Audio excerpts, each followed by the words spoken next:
Chapter CH friends, आज बात करते हैं जॉन मिल्टन के एक क्लोजिक ड्रामा के बारे में, सैमसन एगनिस्ट, जिसका नाम है। आइए वीडियो शुरू करते हैं। वन लाइनर है, फटाफट अंदाज में चलेंगे। आज का क्वेश्चन नंबर 1, सैमसन एगनिस्ट एक ट्रैगिक क्लोजिक ड्रामा है by John Milton. Samson Agonistes was published with Milton's Paradise Regained in 1671, यानी 1671 में पैराडाइज रीगेंड भी पब्लिश हुआ और सैमसन एगनिस्ट भी पब्लिश हुआ। डन, आगे बढ़ते हैं। Samson Agonistes draws on story of Samson from the Old Testament जज 13 to 16। ये कह रहा है कि ओल्ड टेस्टामेंट यानी बाइबल से लिया गया है सैमसन एगनिस्ट, और स्टोरी ऑफ सैमसन यानी कहाँ से लिया गया है? द ओल्ड टेस्टामेंट जज 13 to 16 से। लिख रहा है आगे, the drama recounts the story as a told in the biblical book of जज ओल्ड टेस्टामेंट। तो कह रहा है कि ड्रामा रिकाउंट्स में याद दिलाता है स्टोरी को, यह बोला गया था किसमें? बाइबलिकल बुक जज में। ठीक है फ्रेंड्स, आगे बढ़ते हैं। Samson Agonistes starts in media res. तो मीडिया रेस इसके पहले भी मैं बता चुका हूँ। मीडिया रेस यह होता है फ्रेंड्स कि कहानी जो है बीचों बीच से शुरू हो जाती है और पहले का हिस्सा जो लेखक होता है उसे पता रहता है कि ऑडियंस ऑलरेडी इस चीज़ को वो जानती है, और उसके बाद ये कहानी बीच से शुरू होती है। सैमसन एगनिस्ट की अगर बात करते हैं फ्रेंड्स, तो शुरुआत होता है जब ऑलरेडी सैमसन ब्लाइंडेड हो जाता है और इम्प्रेस्ड हो जाता है, जेल में बंद रहता है और अंधा हुआ रहता है। यहाँ से कहानी शुरुआत होती है, इसलिए इसे बोलते हैं मीडिया रेस। कुछ आगे अगर इसके बारे में जान लेते हैं। कह रहा है कि the play Samson Agonistes begins with media res. Samson is shows in the bondage under the Philistine. Philistine के अंडर में रहता है, कैदी बन करके। The Philistines have put out his eyes and force him to toil in chains at a prison in Gaza. तो कह रहा है कि जो फिलिस्तीन्स थे वे लोग इनकी आंखें निकाल लिए थे और उन्हें बाध्य करते थे कठिन परिश्रम करने के लिए, वो भी बेड़ियों में जकड़े हुए। और कहाँ था? तो प्रिजन इन गाजा, गाजा के जेल में। Samson who was once a mighty warrior, एक बार ऐसा था कि वो बहुत ही शक्तिशाली योद्धा था। He is made blind now, लेकिन उसे अब अंधा कर दिया गया है। And is put in Gaza at the mill with slaves, और गाजा के एक मिल में गुलामों के साथ रख दिया गया है फ्रेंड्स। ठीक है, क्वेश्चन नंबर नेक्स्ट की बात करते हैं। तो Samson agonist is a Greek word. क्या है? ग्रीन वर्ड नहीं है, ग्रीक वर्ड है।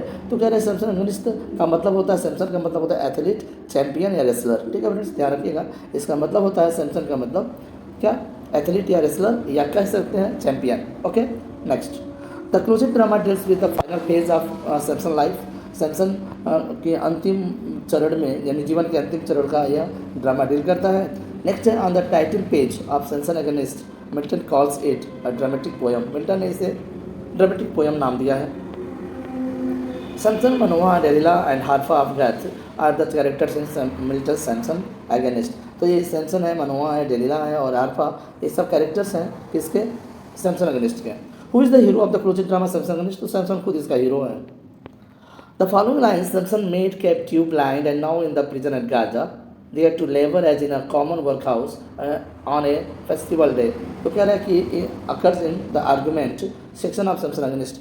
तो ये लोग आर्गूमेंट करते हैं। आर्गूमेंट के सैमसन एगनिस्ट का जो आर्गूमेंट है उससे लिया गया है कि उसे कैप्टिव मीन्स पकड़ दिया गया है, उसे अंधा कर दिया गया है और प्रिजन में डाल दिया गया गाजा के। उसके बाद वहाँ उसको कठिन मेहनत करवाया जा रहा है ना।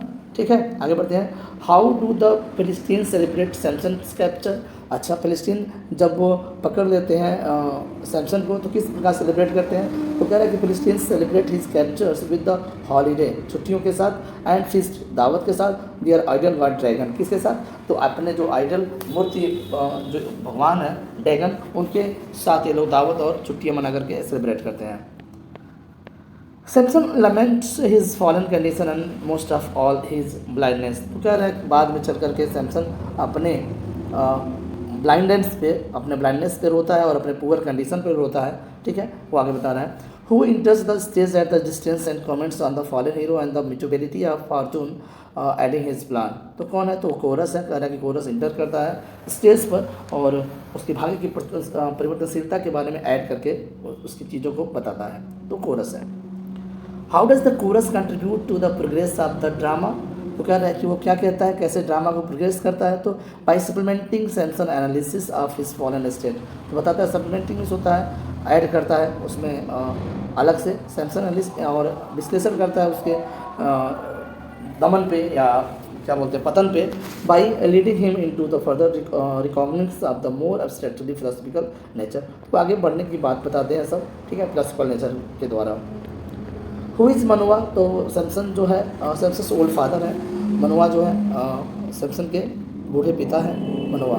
Who speak the following lines in Samson against I can not praise my thy marriage choices son rather approve them not. ये मनोवा की लाइन है, Manoa take speaks this line to his son Samson. ये Samson के बारे में मनोवा उसके पिता जो है वो बोलते हैं। Who Manoa comes to Gaza, sorry who why है why Manoa comes to Gaza क्यों आता है, तो attempt to gain Samson release by paying ransom to his captor. Ransom का मतलब होता है कुछ क्या बोलते हैं, फिरौती दे करके वो अपने बेटे को यानी सैमसन को छुड़ाने की कोशिश करता है मनोवा। ठीक है फ्रेंड्स, मनोवा जो सैमसन के पिता थे, वो जो कैप्चर किए थे वो सोचे कि कुछ रैंसम मनी फिरौती होता है, फिरौती दे करके हम उस बच्चे को उठा लाएंगे सैमसन को, बट होता नहीं ऐसा।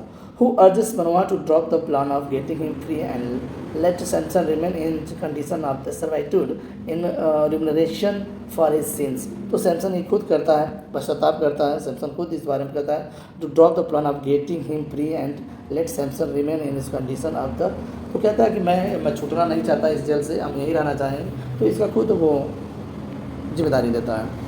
After Manoa leaves to negotiate the ransom, Samson further bemoans his condition, who cries, God of our fathers, what is man। ये फिर कह रहा है कि मनोवा को जब छोड़ते हैं उसके पिता, सॉरी जो मनोवा जो है जब अपने बेटे सैमसन को छोड़ता है तो उसके बाद वहाँ पर फिर आकर के कोई कहता है, और वो है क्या, कोरस कहता है कि God of our fathers what is man.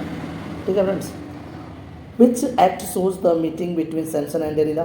तो अगर बात करते हैं डेलिला वही है जिसके प्यार में पड़ करके सैमसन बर्बाद हुआ है। तो कह रहा है कि डेलिला के बीच का जो एक्शन है वो एक्शन की बात करता है, तो एक्ट का वो थर्ड एक्ट में शो किया गया है। Delilah is the lady whom Samson fell in love with. ठीक है, क्लियर हो गया ना, उसके प्रेम में पड़ा हुआ था। सी चीटेड हिम, उसने धोखा दिया था, to revealing the secret of his long resist hair. Actually Delilah जो है उसके प्यार में पड़ती नहीं है, ये पड़ जाता है, लेकिन इसका मतलब यह होता है फ्रेंड्स कि वो सैमसन को इतनी सारी शक्तियाँ कैसे मिली इसको पता लगाने के लिए कोशिश करती है डेलिला, और अंततः जब जान जाती है तो फिर आगे बताते हैं। Who attempts to offer excuses for the betrayal of his secrets to the Philistines। तो डेलिला अटेम्प्ट करती है कि उसको एक्सक्यूज़ कर देगी, क्या, betray his secrets to the Philistine, कि वो जितने भी सेक्रेट्स हैं उसके वो क्या करें, हमें बता दे तो हम वैसे ही एक्सक्यूज़ कर देंगे जो भी उसे प्रताड़ित किया जा रहा है। Friends, how does Samson react to Delilah offer of excuses. उसने क्या करता है, तो कह रहा है Samson all his excuses and the forces to the leave, और कहता है कि वो मुझे छोड़ दे और कोई भी एक्सक्यूज में नहीं चाहिए। ठीक है, क्योंकि उसने उस पर विश्वास किया था फ्रेंड्स, और उसने मिला क्या उसे धोखा। विच फिलिस्टीन giant visit Samson and boast of his physical powers and expresses regret that Samson is blind and can not longer meet him in the field of the combat। तो ये हरफा की बात कर रहा है, कौन सा ऐसा फिलिस्तीन जायंट है जो आकर के विजिट करता है सैमसन को, तो वह है Harapha. How many times Samson challenges Harapha to the mortal combat. तो कह रहा है कितनी बार सैमसन ने चैलेंज किया हरफा को, तो कह रहा है कि 3 टाइम्स किया है। Harapha finds excuses and finally departs, और एक्सक्यूज मिलता है उसे हरफा को और वह निकल जाता है वहाँ से। तो 3 टाइम की बात कर रहा है। Who describes Harfa's state of not accepting the mortal combat in the world। तो कह रहा है his giant ship is gone somewhat crestfallen, talking with his less conscionable strides। तो एक कोरस की लाइन है, बताता है coarse, who is praised for his invincible might and his magnitude of mind aid by the courage। तो कह रहा है कि सैमसन प्रशंसा करता है कि जो अजीय शक्तियाँ हैं और उसका जो मैग्नीट्यूड ऑफ माइंड है वो उसकी प्रशंसा करता है कोरस के द्वारा। ठीक है, Samson. Who comes to summon Samson to participate in the games of Dragon's feast. तो an officer of the enemy, दुश्मनों का एक ऑफिसर आकर के सैमसन को इनवाइट करता है कि आप ड्रैगन के फिस्ट में आप आ सकते हैं, इनवाइट करता है। In the end who gets his old strength back. हाँ, तो जो शक्तियाँ इसे मिली थी वो पुनः प्राप्त होती हैं, और ये प्रेयर भी करता है गॉड से कि आप हमें एक बार अपनी उन शक्तियों को जो हमसे छीना गया है उसको लौटा दीजिए। तो सैमसन इस बात को रिक्वेस्ट करता है और आ भी जाती है शक्तियाँ उसके पास। What Samson does the take revenge. तो Samson puts down the pillars of the great Philistine temple of the god Dagon. जो गॉड डेगन है उसका जो मंदिर है, मंदिर के पिलर्स को क्या करता है, पुट्स डाउन, ढा देता है। At the Gaza as result Samson along with all his captures are destroyed. और सैमसन के साथ ही साथ जितने भी कैप्चर्स होते हैं सब के सब तबाह हो जाते हैं, मर जाते हैं। However this event does not take place on stage but is reported through the others. कह रहा है कि यह बात होता नहीं है लेकिन बताया गया है। The character of Samson actually represents the blind state of Milton. तो सैमसन जो है कि अंधा बना दिया जाता है, और तो वो स्पेशली थोड़ा सा कहने ऑटोग्राफिकल का सेंस आ जाता है जॉन मिल्टन के ब्लाइंड स्टेट पर। Milton describes Samson as being eyeless in Gaza, a phrase that has become most equated to learning against the phrase represents the blind states of Milton also। तो कह रहा है कि बोल रहा है कि वास्तव में जो आइलियस इन गाजा की अगर बात करता है तो मिल्टन इस बात को स्वीकार है कि वहाँ अगर जो कैरेक्टर है वो इससे मिलता जुलता कैरेक्टर है। Which novelist has used the phrase eyeless in Gaza at the title for the 1936 and eyeless in Gaza.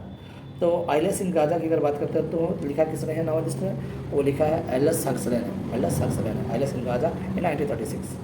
Who said Samson is the finest imitation of the ancient Greek drama that has been or ever would be written। तो S T college की line है friends, ये भी ध्यान रखिएगा। और आज का अंतिम क्वेश्चन है कि which work of John Milton has been called a vehicle for Milton's Turkish contempt for women. ये देखिए इंपॉर्टेंट है, और यहाँ सबसे अगेंस्ट की लाइन है जहाँ तुर्किश की कंटेम्प्ट की बात कर रहा है फॉर वुमेन, कह रहा है कि vehicle for Milton's Turkish contempt इसका गिरडा तुर्की की जगह फॉर वुमेन, औरतों के लिए। तो सबसे अगेंस्ट ही है, वर्क है। ठीक है फ्रेंड, ये रहा सबसे अगेंस्ट का कुछ इंपॉर्टेंट क्वेश्चंस। मिलते हैं नेक्स्ट वीडियो में, and you are requested to subscribe channel example CH। Bye bye, take care.